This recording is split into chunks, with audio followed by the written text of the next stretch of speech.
Bakunzi banjye b'Isaro Life TV nongeye nagarutse. Bakunzi banjye rero uyu munsi nabateguriye ibintu bigera kuri 6 bishobora gufasha umutima gukora neza. Ku bantu rero baba bafite umutima ufite ikibazo cyangwa se ushaka no kwikingira, ushaka kujya ukoresha bino bintu hanyuma bikarushaho kugenda neza, ukirinda ikibazo cy'umutima ushobora kugira ikibazo cy'uburwayi, kandi hari ibintu runaka dushobora kwifashisha mu buzima bwa buri munsi. Ku muntu rero waba ugeze ahangaha bwa mbere, ndamusaba gukora like, agakora subscribe, agakora share, agakora na comment. Ku bahasanzwe bo rero muze mutere agatebe hanyuma mwiyumvire ikiganiro nabateguriye uyu munsi cy'ingirakamaro ku buzima bwacu. Uyu munsi rero nahereye ku cyo bita imbuto za watermelon.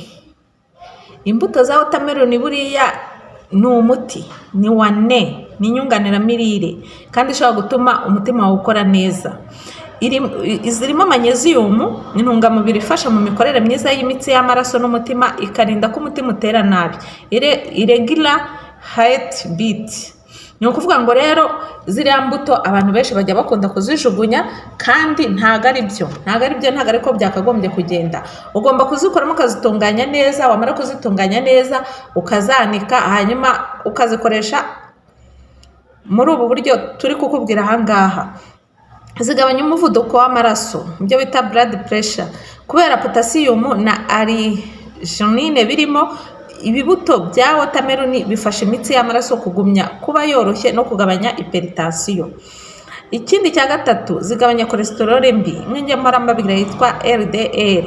Ibibuto bya watermelon bifite healthy fat nka omega 6 na omega 3 zifasha kugabanya cholesterol mbi no kongera cholesterol nziza HDL, bifasha umutima gukora neza. Icya kane, zirinda indwara n'imitsi y'amaraso. Antioxidants ziri muri izo mbuto n'iza zinc na magnesium zirinda imitsi y'amaraso kwangirika, bikagabanya ibyago byo kugira stroke cyangwa heart attack. Murumva ko rero ziriya mbuto ni ingirakamaro cyane ku buzima bwacu. Icya gatanu, zifasha gutembera neza kw'amaraso. Strin iri mu mbuto za watermelon ifasha gukora nitric oxide, ituma imitsi y'amaraso igaruka kandi igatemberamo amaraso kandi igatemberamo amaraso neza. Icya gatandatu, zongerera imbaraga z'umutima n'ingingo zawo. Kubera proteine na minerale nyinshi, imbuto za watermelon zifasha mu kubaka ingingo z'umutima no kongerera ingufu imikorere yawo. Bakunzi banjye rero b'Isaro Life TV, ku mbuto za watermelon ni iki ngiki twazivugaho, abashakashatsi babibonyemo. Nkaba rero mbashishikariza kutongera guta imbuto za watermelon, mujye muzifata uburyo muzifata, muzibike neza, hanyuma muzikoreshe n'ikindi kintu runaka gishobora gutuma umutima ugenda neza. Hano rero imbuto za watermelon wazikoresha uti: urazifata ukazanika neza, ushaka kuzikaranga ukajya uhekenya ubunyobwa kwa kundi nk'ikiyiko, cyangwa se ukazibrandinga ukazikoramo icyayi. Ibyo biti y'imbuto za watermelon agakombe kamwe, ibyo byose birakora, ukazikoresha muri ubwo buryo, hanyuma ubuzima bugakomeza kugenda neza. Ibintu byose burya bifite akamaro umubiri wacu, nta gupfa kujugunya uko wiboneye.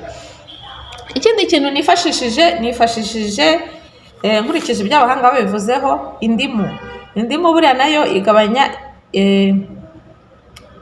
ibinure bibi, kuko indimu irimo intungamubiri za flavonoid na vitamine C zifasha kugabanya cholesterol mbi mu maraso, bigatuma imitsi y'amaraso itifunga kandi umutima ugakora neza. Ikindi, ifasha gutembera neza kw'amaraso. Vitamine C iri mu ndimu ifasha kongera ubukomere bw'imitsi y'amaraso, ikarinda gusenyuka cyangwa guturika, bityo ikarinda indwara z'umutima. Ikindi nanone, irinda umuvuduko w'amaraso, high blood pressure. Potassium iri mu ndimu ifasha kugabanya sodium mu maraso no kugabanya umuvuduko ukabije w'amaraso. Ikindi indimu itumariye mu buzima bwa buri munsi ku mutima, ibamo antioxidants zirinda umutima. Antioxidants ziri mu ndimu zirwanya udukoko n'imyunyu mibi yangiza utunyangingo tw'umutima, bityo bikagabanya ibyago byo kugira indwara zawo. ikindi kirimo ku ndimu ifasha mu gusohora imyanda aribyo twita detox. Lemon ifasha umubiri gusohora imyanda ibinyujije mu mpyiko bigatuma amaraso agira isuku n'umutima ugakora neza. Ikindi indimu ifasha ku mutima, itegura umubiri kurwanya stress n'umunaniro w'umutima. Vitamine C iri mu ndimu ifasha mu kugabanya stress oxidative, imwe mu mpamvu zitera indwara z'umutima. Bityo rero ni ukuvuga ngo gukoresha indimu mu buzima bwa buri munsi nabyo bituma umutima ukora neza, imitsi ikaguka bikagenda neza. Wayikoresha ute rero? Ushobora kuyinywa mu mazi y'akazuyazi cyangwa se mu mazi akonje, bitari ku bwinshi, ariko mu buzima bwa buri munsi ntukajye ubura indimu nko mu mazi y'akazuyazi. Ushobora no kuyikoresha muri salade, ibyo byose birakora bigatuma umutima ukora neza. Ikindi kintu nifashishije uyu munsi ni ikintu bita urunyanya cyangwa se tomate, nayo ni ingirakamaro. Urunyanya narwo ni ingirakamaro ku mutima. Urunyanya rugira ibintu nabyo bigeze nko kuri 5. Icya mbere irimo lycopene. Tomate ifite intungamubiri yitwa lycopene, ikaba antioxidant ifasha kurinda umubiri kwangirika k'utunyangingo tw'amaraso no kugabanya ibyago byo kurwara indwara z'umutima. Ikindi kandi igabanya cholesterol mbi LDL. Kurya tomate kenshi bifasha kugabanya cholesterol mbi mu maraso, bigatuma imitsi y'amaraso idahagarara cyangwa ngo yifunge. Icya gatatu, irinda umuvuduko w'amaraso hypertension. Tomate ifite potassium ifasha kugabanya umuvuduko ukabije w'amaraso kandi igafasha umutima gukora neza. Icya kane, itera imbere imikorere myiza y'amaraso iyo ukoresha inyanya. Antioxidant iri muri tomate ifasha amaraso gutembera neza, bityo bigafasha mu gukwirakwiza umwuka mwiza wa oxygene n'intungamubiri mu mubiri. Ikindi, irinda stroke n'indwara z'imitsi y'amaraso. Abarya tomate kenshi baba bafite ibyago bike byo kugira stroke cyangwa se heart attack bitewe no gufunga kw'imitsi y'amaraso. Ni ukuvuga ngo rero iyo ukoresha inyanya nabwo umutima ugubwa neza, nta kibazo ugomba guhura nacyo, haba mu masosi, haba muri salade. Inyanya ni ukuvuga ngo nazo ni ingenzi ku mubiri wacu. Bakunzi banjye b'Isaro Life TV rero, murumva ko ibintu dukoresha mu buzima bwa buri munsi bifitiye akamaro kenshi ingingo zacu z'umubiri. Niyo mpamvu rero mba nagiye mbibutsa mbahwitura kugira ngo mubashe kubyikorera, hanyuma ubuzima bukomeze kugenda neza. Ikindi nifashishije uyu munsi, nashyizemo icyo bita karoti. Karoti ni imboga zifite intungamubiri zifasha cyane mu kurinda no gushyigikira ubuzima bw'umutima, dore ko ifasha umutima gukora neza. Irwanya cholesterol mbi, nayo irimo soluble fiber, cyane cyane pectine, ifasha gufata cholesterol mbi mu maraso no kuyikura mu mubiri, bityo ikagabanya ibyago byo gufungika kw'imiyoboro y'amaraso. Irimo antioxidant zirinda umutima. Karoti ikungahaye kuri beta carotene, lycopene na vitamine C, byose bikarinda uturemangingo tw'umutima kwangizwa n'imyuka mibi. Oxidative stress bikaba ari kimwe mu bitera indwara z'umutima. Bituma amaraso atembera neza. Ituma nka potassium ziri muri karoti zifasha mu kugabanya sodium mu maraso, bigatuma umuvuduko w'amaraso usubira ku murongo kandi amaraso agatembera neza.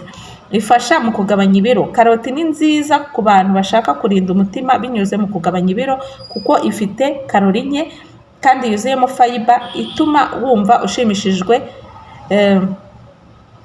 n'igihe kirekire. Irinda indwara z'umutima ziterwa n'amaraso. Abantu barya karoti kenshi baba bafite ibyago bike byo kurwara stroke cyangwa se coronary heart disease, kuko ifasha kubungabunga uburinganire bw'imyanda n'isukari mu maraso. Inama rero tukugira ni uko karoti nshyashya muri salade cyangwa se kuyihekenya cyangwa se uyitetse mu buryo butarimo amavuta menshi, ushobora no kuyikoramo ji, igafasha umutima n'ubuzima muri rusange. Bakunzi banjye rero, ntimukajye mubura karoti, kandi ibintu biri fresh nibyo mbakangurira. Apana ibintu byamaze igihe mu mafrigo, apana ibintu byamaze igihe mu masoko. Abakunzi b'Isaro Life TV, mujye mukoresha ibintu biri fresh, cyo bita siri plus, mujye mubara ibyo mukoresha. Bakunzi banjye rero, ku bantu rwose muba mugeze hano bwa mbere mujye mukora share, mukore subscribe, musharinge n'abandi, mushyiraho amarayike n'abandi bibagereho babasha kubyikorera. Ikindi kintu nifashishije uyu munsi kuri ibi bintu bitandatu twakwifashisha, harimo icyo bita kokombure cyangwa se kokomba. Kokombure ni ikiribwa gifite amazi menshi n'intungamubiri zifasha cyane umutima gukora neza, dore ko ifasha umutima, ifasha kugabanya umuvuduko w'amaraso, hypertension. Kokombure irimo potassium nyinshi, ifasha kugabanya sodium mu maraso, bityo igafasha kugabanya umuvuduko w'amaraso. Kimwe mu bitero bikomeye by'indwara z'umutima, ituma amaraso atembera neza. Kuba ifite amazi menshi hejuru ya 95%, bituma umubiri utabura amazi, amaraso agatembera neza, bigatuma umutima udakora cyane ngo uhatire amaraso gutembera. Irwanya cholesterol mbi LDL. Kokombe irimo fiber n'amantioxida afasha kugabanya cholesterol mbi mu maraso, bityo bikarinda gufungika kw'imiyoboro y'amaraso arterielle. Irinda stress y'umubiri. Irimo antioxida nka flavonoide na tannin zirinda uturemangingo tw'umutima kwangizwa n'imyuka mibi, bigatuma umutima ugumana ubuzima bwiza igihe kirekire. Ifasha kugabanya ibiro. Kokomba ni nto kuri karori ariko yuzuyemo amazi, bityo ifasha kurya bike ntiwumve inzara cyane, kubera ibinure bishobora gutera indwara z'umutima. Iyo urya kokombure, ufata kokombure, ibyo binure nta hantu ushobora guhurira nabyo. Nayo rero kokombure ugomba gufata inshyashya buri munsi muri salade cyangwa se mu mazi, kwa kundi ugakatira mu mazi, ibyo bita detox water, cyangwa se uyinywe no muri ji. Ikindi kandi ntukajye uyikuraho uruhu kuko ariho harimo intungamubiri nyinshi. Bakunzi banjye b'Isaro Life TV, ndabakangurira ko muguma ahangaha tugakomeza kumva ibintu bituma umubiri wacu ukora neza bya fresh. Umuntu yajya kureba akakwibazaho, ukibaza ko uba wabigenje. Bakunzi banjye rero, ikindi kintu cya nyuma cya gatandatu nifashishije, nabateguriye icyo bita kuri pome cyangwa se apple. Apple rero ni urubuto rufite intungamubiri nyinshi kandi ruzwiho gufasha umutima gukora neza. Kurya pome buri munsi bifasha kurinda indwara nyinshi zifata umutima n'imiyoboro y'amaraso. Habamo ibintu bigeze nko kuri 5. Icya mbere, irwanya cholesterol mbi. Apple irimo soluble fiber pectine ifasha gufata cholesterol mbi mu maraso no kuyikuramo, bigatuma amaraso atembera neza kandi bikarinda gufungika kw'imiyoboro y'amaraso. Icya kabiri, irinda indwara z'umutima. Abantu barya pome buri munsi baba bafite ibyago bike byo kurwara indwara z'umutima, kubera ko irimo flavonoide n'amantioxida arinda umutima kwangizwa n'imyuka mibi, oxidative stress. Ifasha kugabanya umuvuduko w'amaraso. Pome irimo potassium ifasha kugabanya sodium mu maraso, bityo igafasha kugenzura umuvuduko w'amaraso no kurinda ubwonko n'umutima. Icya kane, ifasha kugenzura isukari mu maraso. Fiber iri muri apple ifasha kugabanya uburyo isukari isohoka mu maraso, bigatuma isukari iguma ku rugero ruringaniye, bikarinda umutima n'imitsi yawo kwangizwa. Irwanya inflammation. Pome irimo polyphenol, intungamubiri zirwanya inflammation, bityo bigatuma imitsi n'umutima bikora neza. Inama yo kuyikoresha ni ukurya pome nshyashya buri munsi, cyangwa byiza utayikuyeho uruhu kuko ariho haboneka intungamubiri nyinshi. Ushobora no kuba wayikoramo ji cyangwa se ukayikoresha no muri salade. Bakunzira banjye rero b'Isaro Life TV, hari amateri mamwe namwe y'imyunyungugu, ibintu nk'ibi ngibi bya fiber, abantu baba batabisobanukiwe neza. Mujye mubanza mujye mu mavideo yanjye yabanje murebe mubyumve neza. Ibyo byose narabisobanuye, haba imyunyungugu n'amavitamine. Ibyo byose nagiye mbisobanura ku buryo usobanukirwa ukinjira mu kintu cyumva neza. Bakunzi banjye rero, uwakurikiranye kuri iyi video akageza ku musozo ndamushimiye. Ikindi kandi, akore share, akore like, akore comment, nuhageze bwa mbere utarakora subscribe akore subscribe kugira ngo n'ibindi biganiro tuzakora bibashe kumugeraho. Naha rero ncumbikiye, ndabashimiye cyane kandi ndabakunda, murakoze.